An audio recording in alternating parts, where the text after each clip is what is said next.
അങ്ങനെ നമ്മൾ ചായകളൊക്കെ കുടിച്ച് അല്ലേ എല്ലാവരും ഓക്കെയാ? ചായകളൊക്കെ കുടിച്ച് എല്ലാവരും വയറൊക്കെ ഫുള്ളാക്കി അങ്ങനെ വയനാടൻ മലനിരകളിലൂടെ യാത്രയാവുകയാണ് വീണ്ടും അല്ലേ കമലമ്മേ? അപ്പോൾ ഇപ്പൊ ഒരാളെ കണ്ട് കമലമ്മ. അപ്പോൾ അമ്മയോട് ചോദിച്ചു അമ്മ പറഞ്ഞ ആളിങ്ങനെ വയനാട്ടിലേക്ക് അതൊന്നും പറയണ്ട ഇന്ന് രാവിലത്തെ എഴുത്ത് വായിച്ച് എല്ലാ കാര്യങ്ങളും നമ്മൾ അപ്ഡേറ്റ് ചെയ്യുന്നുണ്ട് എന്ന്. ഭയങ്കര സന്തോഷമായി കേട്ടോ. സത്യം പറഞ്ഞാൽ ഈ എഴുതാൻ ഞാനൊരു എഴുത്തുകാരനല്ല, നിങ്ങൾക്ക് നന്നായിട്ട് അറിയാം. എൻ്റെ എഴുത്ത് കണ്ടാലും അറിയാം, വലിയ സാഹിത്യ ഭാഷകളോ ഇതൊന്നും ഇല്ല. നമ്മളെ കാര്യം നമ്മളൊരാളോട് സംസാരിക്കും പോലെ നമ്മളങ്ങ് എഴുതുന്നു മാത്രം. അപ്പോൾ ഈ സത്യത്തിൽ ഈ എഴുത്ത് കണ്ടിന്യൂസ് ആയി കൊണ്ടുപോകാൻ കാരണം സത്യം പറഞ്ഞാൽ ഒരു ദിവസം ഷൂട്ട് ചെയ്യാൻ പറ്റാത്ത സമയത്ത് ഞാൻ വെറുതെ ഒരു റൈറ്റപ്പ് നടത്തിയതാണ്. അപ്പോൾ അതിന് നല്ല റീച്ചും ആൾക്കാരുടെ നല്ലൊരു റെസ്പോൺസ് ഉണ്ടായതിനു ശേഷമാണ് അത് സ്ഥിരമായിട്ട് കൊണ്ടുപോകാൻ തുടങ്ങിയത്. ഇപ്പം ചുരുക്കി പറഞ്ഞാൽ അതെനിക്ക് ചില സമയങ്ങളിൽ ഒരു ബാധ്യതകളാവാറുണ്ട്. കാരണം ഒന്നല്ല, ഒരു ദിവസം എഴുതിയിട്ടില്ലേ നമ്മളോട് പല ആളുകളും ഇന്നെന്താ ഒന്നും എഴുതിയിട്ടില്ലേ എന്ന് ചോദിക്കുന്ന ഒരു അവസ്ഥ വന്നപ്പോൾ അതിലൊരുപാട് സന്തോഷമുണ്ട് കേട്ടോ. കാരണം വെച്ചാൽ നിങ്ങൾ അത് വായിക്കുന്നത് കൊണ്ടാണ് നമ്മളത് എഴുതുന്നത് ഒന്ന്. അപ്പോൾ അത് അപ്ഡേറ്റ് ചെയ്ത് നമ്മളോട് കാര്യങ്ങൾ സംസാരിക്കുമ്പോൾ ഒരു ദിവസം എഴുതിയില്ല അപ്പം തന്നെ വിളിച്ചിട്ട് എന്താ ഇന്ന് എഴുത്തില്ലേ, അല്ലെങ്കിൽ ഞാൻ കാണാത്തതാണോ, അല്ലെങ്കിൽ നിങ്ങൾ പോസ്റ്റ് ചെയ്യാത്തതാണോ എന്ന് ചോദിക്കുമ്പോൾ അത് ഭയങ്കര സന്തോഷമുണ്ട്. അപ്പോൾ എത്ര ലേറ്റ് ആയി കഴിഞ്ഞാൽ ഞാൻ രാത്രി എന്ത് ചെയ്യും, ഒരു എഴുതിയിട്ട് ഷെഡ്യൂൾ ചെയ്തിട്ടാണ് ഞാൻ ഉറങ്ങാറുള്ളൂ. അപ്പോൾ ചില ആളുകൾ പറയും ഇത് വളരെ കുറച്ചാണല്ലോ എഴുതുന്നുള്ളൂ എന്നുള്ളത്.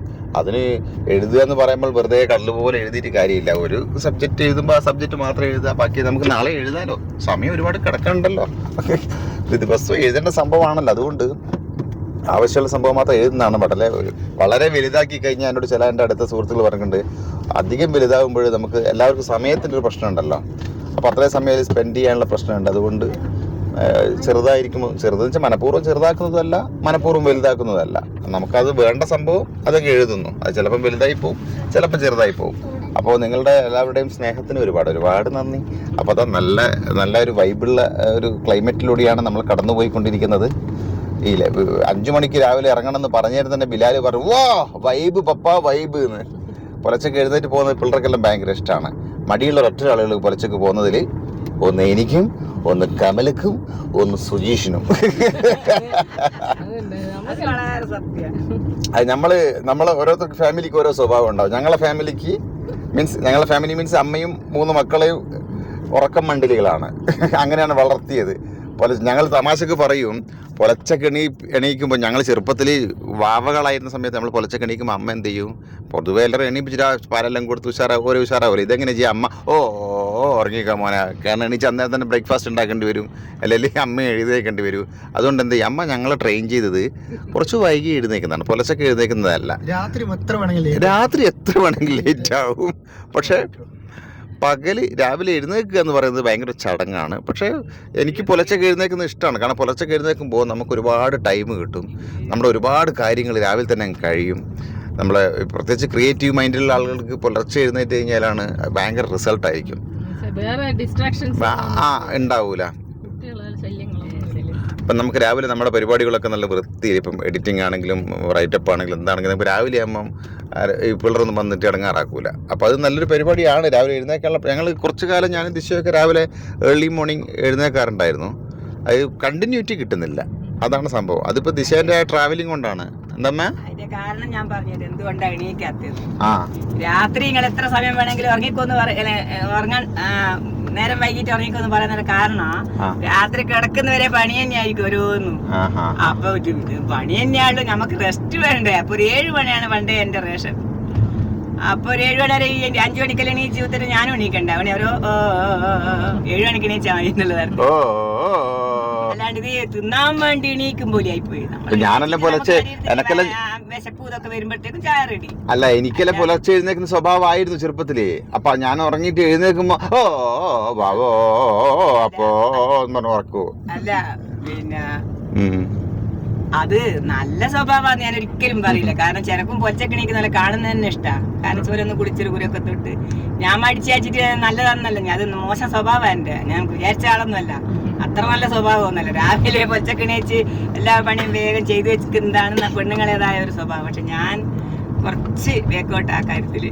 എന്താന്ന് എനിക്ക് അറിഞ്ഞൂടാ. വൃത്തിയുടെ സ്വഭാവം വേറെ ഏർലി മോർണിംഗ് എഴുന്നേക്കണം, അതാണ് നല്ല ഹാബിറ്റ്. പക്ഷെ അൺഫോർച്ചുനേറ്റ്ലി നമുക്കത് പറ്റുന്നില്ല എന്ന് മാത്രം. പക്ഷെ ഞാനതിലേക്കുള്ള യാത്രയിലാണ്. പുലർച്ചയ്ക്ക് എഴുന്നേറ്റ് നിങ്ങൾക്ക് ജീവിതത്തിൽ സക്സസ്ഫുൾ ആയ എല്ലാ ആളുകളും ഒരു വലിയൊരു ശതമാനം ആൾക്കാരും ഏർലി മോർണിംഗ് എഴുന്നേൽക്കുന്ന സ്വഭാവക്കാരായിരിക്കും. അല്ലെങ്കിൽ അതിനുശേഷം അതിനുവേണ്ടി ശ്രമിച്ച് അതിലൂടെ റിസൾട്ട് കണ്ടെത്തിയ ഒരുപാട് ആളുകളുണ്ട്. അത് നിങ്ങൾക്ക് ഒബ്സർവ് ചെയ്താൽ മനസ്സിലാവും അല്ലേ ദിശ? അതുകൊണ്ട് ഞാനും ജീവിതത്തിൽ സക്സസ്ഫുൾ ആവാൻ വേണ്ടിയിട്ട് ഞങ്ങൾ പുലർച്ചെ എഴുന്നേക്കാൻ തുടങ്ങുകയാണ്. ദിശേൻ്റെ കോഴ്സ് കഴിഞ്ഞിട്ട് ദിശ വന്നു കഴിഞ്ഞല്ലേ മോളെ? അതെ അതെ, ചില സമയത്തേക്ക് ഞങ്ങൾ അതിന് വേണ്ടിയിട്ട് പരിശ്രമിച്ചിട്ട് പുലർച്ചെ എഴുന്നേറ്റ് നടക്കാനൊക്കെ പോവാറുണ്ട്. പക്ഷേ ഇവിടുത്തെ കാലാവസ്ഥാ വ്യതിയാനങ്ങളുടെ ഇത് കാരണം ഞങ്ങൾ എന്ത് ചെയ്യും, ഇടക്കിടക്ക് നിന്ന് ഒരു ദിവസം മഴ പെയ്താൽ എന്നാൽ ഇന്ന് പോകണ്ടല്ലേ, അവിടെ കിടന്നുറങ്ങും, അന്ന് നല്ല കിടന്നങ്ങ് ഉറങ്ങും. അതാണ് നമ്മളെ തടസ്സപ്പെടുത്തുന്നത്. നല്ല സ്വഭാവമല്ല, മാറ്റണം അല്ലേ? മാറ്റും. അങ്ങനെ നമ്മൾ വെള്ളമുണ്ട എത്തി കേട്ടോ. വെള്ളമുണ്ടൊക്കെ ഒരു സ്റ്റോറി നമ്മൾ പണ്ട് മുതലേ പറയുന്നൊരു സ്റ്റോറി ഉണ്ട്. അമ്മയും സുജീഷും കൂടി ഇങ്ങനെ ഇത് ഉണ്ടാക്കിയത്. സുജീഷേ ഉണ്ടാക്കിയത് എന്നൊക്കെ പറയുന്ന. അപ്പൊ ഇവര് ബസ് പോകുന്ന അമ്മയും സുജീഷും വയനാട്ടിലേക്ക് പോവാണ്. അപ്പൊ ഒരു പെണ്ണുങ്ങൾ വെച്ച് സുജീഷിനോട് മോനെ വെള്ളമുണ്ട കഴിഞ്ഞു വന്ന്. അപ്പൊ സുജീഷ് വെള്ളമുണ്ട കൊടുത്തിട്ടുള്ള പറഞ്ഞ് ഇല്ല അമ്മ ഇല്ല കഴിഞ്ഞിട്ടില്ല. ഓക്കെ മോനെ അവിടെ ഇരുന്ന് വീണ്ടും കുറച്ച് കഴിഞ്ഞാൽ വീണ്ടും ആ പെണ്ണുങ്ങൾ ചോദിച്ച് മോനെ വെള്ളമുണ്ട കഴിഞ്ഞോ? ഇല്ല അമ്മ കഴിഞ്ഞിട്ടില്ല. ആ സാധനം വെള്ളമുണ്ടെല്ലാം കഴിഞ്ഞ് കുറെ അങ്ങോട്ട് പെണ്ണുങ്ങൾ പറഞ്ഞ് വെള്ളമുണ്ട കഴിഞ്ഞു വന്നു. മറ്റേ കണ്ടക്ടർ വെള്ളമുണ്ടെല്ലാം കഴിഞ്ഞിട്ട് കുറെ നേരം നിങ്ങൾ എന്താക്കിയതാണ്? അയ്യോ ഞാൻ ഇവനോട് ചോദിച്ചല്ലോ വെള്ളമുണ്ട കഴിഞ്ഞു വന്ന്. അമ്മ ഞാൻ ആദ്യം പറഞ്ഞില്ലേ വെള്ളമുണ്ട് കഴിഞ്ഞില്ല, ഞാൻ മുറുക്കി കൊടുത്തതാണ്. അങ്ങനെ ഒരു കോമഡി ഉണ്ടായിരുന്നു. ഞാൻ തന്നെ പറഞ്ഞു, ഞാൻ തന്നെ ചിരിക്കേണ്ട അവസ്ഥ. നിങ്ങൾ ചിരിക്കുന്നുണ്ടോ? അല്ല എന്നെ വെറുതെ തമാശ ആക്കുന്നതാണോ? സുജീഷ് ഉണ്ടാക്കിയ കോമഡി അതിന് കള്ള എന്റെ ഉണ്ടായതാണ്. വെള്ളമുണ്ട് കഴിഞ്ഞു അവനെ. വെള്ളമുണ്ട് കഴിഞ്ഞിട്ടില്ല അമ്മ, ഞാൻ മുറുക്കി കൊടുത്തിട്ടുണ്ട് വെള്ളമുണ്ട്. എന്താ അങ്ങനെ ഒരു കഥയുണ്ട്. കമലമ്മ ഓ എന്റെ എഴുത്ത് വായിക്കുന്നല്ലേ? കമലമ്മക്കൊന്നും നമ്മൾ ഇതൊന്നും വായിക്കുമ്പോ നേരെ ഇല്ല. എനിക്കറിയുന്ന കാര്യങ്ങളാണല്ലോ ഞാൻ എഴുതുന്നത്. എഴുതുന്ന അതല്ല, അത് അറിഞ്ഞതായാലും എഴുത്തിന് വേറെ ഒരു സ്റ്റൈല്.